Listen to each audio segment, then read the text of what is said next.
Hi guys, আসসালামু আলাইকুম রহমতুল্লাহি ওবারাকাতু। আমি বশির মিদ্দা আপনাদের মাঝে আবারও ভয়েস ভিডিও নিয়ে। আশা করি দেশ প্রবাসের বাইরে সবাই ভালো আছেন। সবার প্রতি দোয়া ও শুভকামনা বশির মিদ্দার পক্ষ থেকে। কিছু কথা বলতে আসলাম দেশ নিয়ে। ভারতকে কিছু কথা বলতে চাই। ভারত, আপনারা অশৃঙ্খল সৃষ্টি বন্ধ করে আপনারা বাংলাদেশের কথা মতো চলেন, আপনারা বেঁচে যাবেন।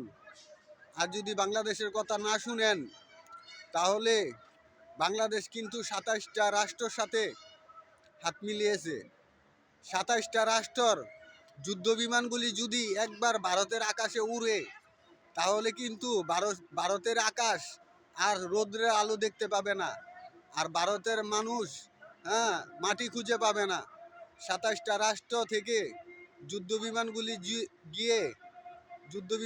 গিয়ে যদি বুম ফালানো শুরু করে, তাহলে অন্য কোনো অস্ত্রের প্রয়োজন নেই। কিন্তু আপনারা ভারতরা সাবধান হয়ে যান এবং অশৃঙ্খল সৃষ্টি করা বন্ধ করুন এবং বাংলাদেশের কথা মতো চলুন। আপনারা বাংলাদেশের কাছে স্যালেন্ডার করুন। তা না হলে আপনাদের ভারতবর্ষ কিন্তু একবারে কিন্তু ধূলিসাৎ হয়ে যাবে। এই বলে আমি বিদায় নিলাম। আসসালামু আলাইকুম রহমতুল্লাহি ওয়া বারাকাতুহু।